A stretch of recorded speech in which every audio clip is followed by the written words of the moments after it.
یہ چور اچکے دیش کو ٹھگنے والے اور انسانوں پر بمبنگ کرنے والے لوگ تو پھر کسی ان پڑھ کو ہونا چاہیے تھا. یہ سارے لوگ تعلیم یافتہ ہیں. بچہ روتا نہیں تو ماں تو دودھ بھی نہیں پلاتی.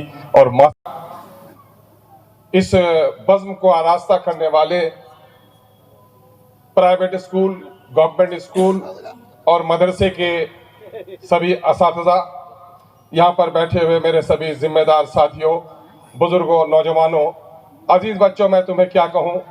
اپنے والدین کے خوابوں کی حسین تعبیر کہوں، زمین کے تارے اور ستارے کہوں، گلشن انسانیت کے پھول کہوں، یا پھر کل مستقبل کا معمار کہوں، پیارے بچوں اور بچیوں اور ان کے بہترین والدین، میں جناب مبارک کاپڑی صاحب کا بڑا ممنون و مشکور ہوں کہ مبارک کاپڑی صاحب جو ہندوستان بھر میں تقریباً 5000 سے زیادہ خطبہ انہوں نے تعلیم کے تعلق سے دیا ہے اور بچوں کی بہترین رہنمائی کی ہے.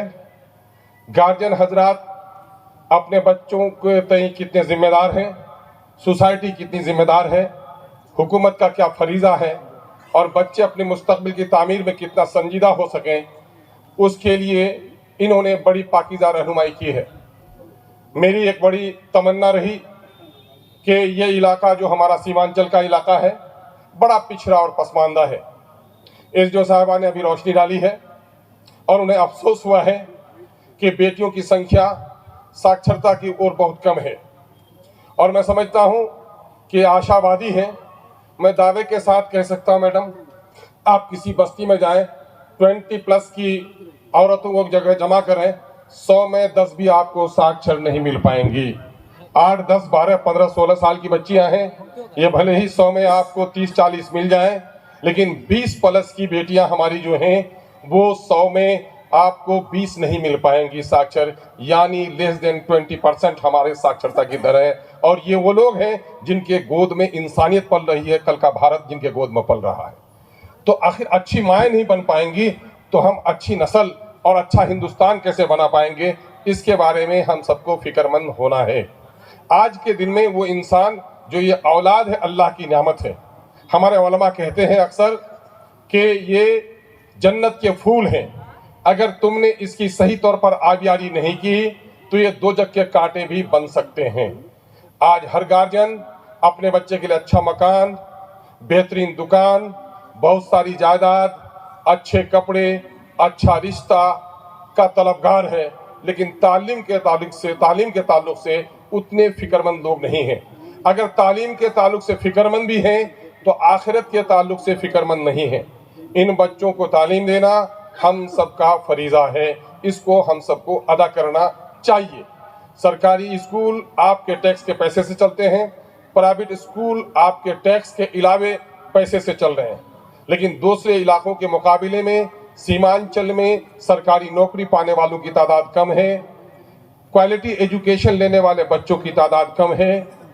یقیناً ہے کہ حکومت وقت اور ہم جیسے خادموں نے آپ کے ساتھ دغا کی ہے. آج پٹنہ میں اور دوسری جگہوں پر جتنے اچھے انسٹیٹیوٹ قائم ہوئے، اس علاقے میں اتنے انسٹیٹیوٹ قائم نہیں ہوئے. ایکسلنسی کے اس دور میں بچہ کمپٹیشن کا امتحان اسی وقت پاس کر سکتا ہے جب اس کا بیسک ایجوکیشن بہتر ہو. اب بیسک ایجوکیشن کے لیے ہمارے پاس اچھے انسٹیٹیوٹ نہیں ہیں. ہم پرائیویٹ انسٹیٹیوٹ کے لوگوں کو مبارکباد دیتے ہیں کہ آپ بڑا کام کر رہے ہیں. ایک بات میں گارجن سے کہوں گا، یا غریب مزدور سب لوگ بھائی ہیں، 1 مہینے کا ایمانداری سے حساب بتائیے، آپ نے کم از کم 10 بھوج ضرور کھایا ہوگا، اور اس بھوج میں مزدور بھی آج کل 200، 400، 500 سے کم نہیں دیتا ہے. 1 مہینے میں ایک مزدور کا بھی یا 1 سال میں ایک مزدور کا بھی شادی کے نام پر، بھوج کھانے کے نام پر، اگر اپنی بہن، خالہ، اپنی مامی کی بیٹیوں کی شادی ہو جائے تو یہ 50 شادیوں میں 10 شادیاں ایسی ہوتی ہیں جس میں جانا ضروری ہے. 40 شادیاں ایسی بھی ہیں جس میں آپ نہ جائیں گے تو کوئی ضروری نہیں ہے. اگر ان شادیوں کے خرچ کو جوڑ لیں تو غریب سے غریب آدمی بھی سال میں 10,000، اور امیر لوگ تو 1,00,000 1.5 لاکھ روپے شادی پر خرچ کرتے ہیں. اور صرف شادی پہ خرچ نہیں کرتے بلکہ بچوں کو مہمانی کے نام پر برباد بھی کرتے ہیں. اس کا مطلب یہ ہے کہ آج کا غریب اگر 10,000 روپیہ سالانہ بچے پہ بھوج پر خرچ کر سکتا ہے، وہ غریب اگر 5,000 روپے میں اپنے بچے کے تعلیم پر خرچ کرے تو غریبی سے نکالنے کا سب سے بڑا ہتھیار اس کا ہوگا. اس لیے ہم کو اس پر بھی توجہ دینی چاہیے. بات بہت ساری درد کی کرنی ہے لیکن میں آج بات نہیں کروں گا. مولانا نے میرے لیے سوال چھوڑ دیا ہے. کئی بھائیوں نے, ہمارے ڈاکٹر صاحب نے آپ کی اچھی رہنمائی کی ہے, اور مولانا تنویر ذکی مدنی صاحب نے میرا سوال چھوڑ دیا ہے. مجھے بڑا صدمہ اور افسوس ہوتا ہے کہ میں اتنا نکما ہوں. آپ نے کہا کسی ایک اسکول کا, مجھے بتا دیجئے کسی ایک اسکول والے نے مجھ سے کہا ہو, کسی ایک اسکول والے نے کہا ہو بچہ روتا نہیں تو ماں تو دودھ بھی نہیں پلاتی, اور ماں سے زیادہ دنیا میں کوئی سفیق بھی نہیں ہو سکتا ہے. میں تو گلی گلی چل چل کر تعلیم کے مسائل کی لڑائی لڑنے کے لیے تیار ہوں. آخر کیوں نہیں ہو سکا؟ اتنی اچھی ایس ڈی او ہیں, ہم لوگ ڈسٹرکٹ میں بات کرتے ہیں, کیوں نہیں ہوگا؟ آپ کرنا چاہیں گے تو ہوگا, لیکن معاملہ یہ ہے کہ ہماری غفلت کا بھی بڑا دخل ہے اس میں. ہم اپنے اختیارات کو اور اپنے جو ادھیکار ہیں اس سے ہم بہت غافل ہیں. صرف ایک تمثیل کی بات کہہ کے چلا جاؤں گا کہ آج ہم کوالٹی ایجوکیشن کی بات کرتے ہیں, تو کیا صرف تعلیم سے سماج میں تبدیلی آ جائے گی؟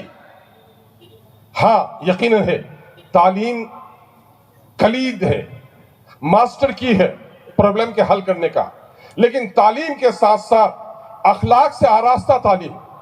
وہ جو کہا گیا اقرا بسم ربک الذی خلق, پڑھ اپنے رب کے نام سے, یعنی ربانی ہدایتوں کے دائرے میں پڑھ, اس سے ہم لوگ بہت دور ہو گئے ہیں.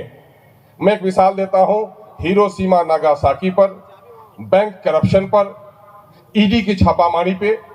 کلو بھدو جمن کوئی ہے کیا؟ نہیں. ہم سے, ایس ڈی او صاحبہ سے, کاپڑی صاحب سے بھی زیادہ پڑھے لکھے لوگ ہیں. تو اگر پڑھائی لکھائی سے اچھا سماج بن جاتا, یہ چور اچکے دیش کو ٹھگنے والے اور انسانوں پر بمبنگ کرنے والے لوگ, تو پھر کسی ان پڑھ کو ہونا چاہیے تھا. یہ سارے لوگ تعلیم یافتہ ہیں. صرف تعلیم سے تقدیر نہیں بدلے گی, تعلیم کے ساتھ اخلاق ہونا چاہیے.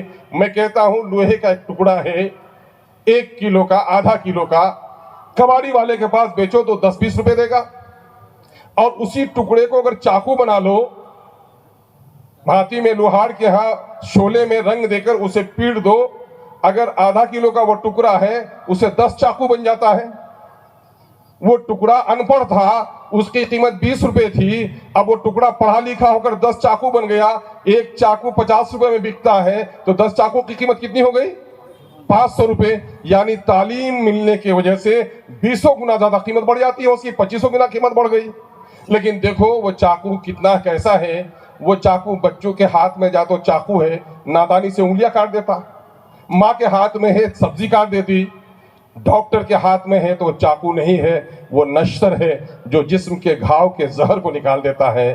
اور غلطی سے وہ چاقو کسی ڈاکو کے ہاتھ میں جائے تو وہ چاقو نہیں ہے, وہ نشتر نہیں ہے, وہ خنجر ہے, وہ گردن اتار دیتا ہے.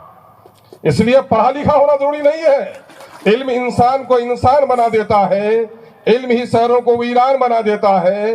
علم پہ نہ ہو اگر ایشور کا بھے, علم پہ نہ ہو اگر خدا کا خوف, تو علم استاد کو بھی شیطان بنا دیتا ہے. تو آج جتنے بھی لوگ جہیز کے لیے بیٹیوں کو تڑپاتے ہیں, آفیسوں میں موٹی رقم کماتے ہیں, مقدمات میں غلط پھنساتے ہیں, تھانے میں جو دلالی کرتے ہیں, یہ کوئی کلو بھنگو جمن نہیں ہے, یہ سارے تعلیم یافتہ لوگ ہیں. یہی سب سے بڑے چور ہیں, یہی سب سے بڑے ڈاکو ہیں. اسی نے تعلیم کے راستے میں رکاوٹ پیدا کی ہے, اس لیے ان سے بھی لڑنا ضروری ہے. میں وہ تو نہیں کہہ سکتا کہ میں پھانسی واد, یا میں کہیے کہ وہ مارکسزم کی ایک تھوڑی ہے کہ جہاں حق نہ ملے وہاں لوٹ صحیح. اگر میں اس طرح کا ہوتا, یہ جہیز کی نمائش دے کر جو اپنی بیٹیوں کے لیے بیس قیمت دولہا خریدتے ہیں اور دولت کی نمائش کر کے غریبوں کی بیٹیوں کی شادی کرتے ہیں, ایسے لوگوں کی مسکراہٹ ہی نہیں نوچ لیتا بلکہ ان کے گھر کے دولت کو بھی لوٹ لیتا, تو شاید مجھ کو گناہ نہیں ہوتا. آج ان چیزوں کا بائیکاٹ کیجئے سماج میں, تبھی سماج تبدیل ہوگا. آئیے ہم لوگ ایجوکیشن نہیں بلکہ معیاری تعلیم کی طرف قدم بڑھائیں. یہاں کے پرائیویٹ اسکول والوں نے تعلیمی معیار کو آگے بڑھایا ہے, بڑی کوشش کی ہے. میں آپ کا خادم ہوں, وقتی خادم ہوں. وقت کتنی جلدی سے گزر جاتا ہے. 5 سال میں 3 سال میرے گزر گئے. اس جو صاحبہ یہاں خدمت کرتی ہیں, ان کو دوسرا علاقہ مل جائے گا. کل مجھے موقع ملے گا کہ نہیں ملے گا. یہ 3 سال کا جو وقت ملا ہے, قدم سے قدم بڑھائیے. جہاں آپ کو میری ضرورت ہے مجھے بلا لیجئے. میں نے بلایا ہے, آپ آ گئے ہیں. آپ کی آمد کا بہت بہت شکریہ. السلام علیکم, آداب. بہت بہت شکریہ ایم ایل اے صاحب.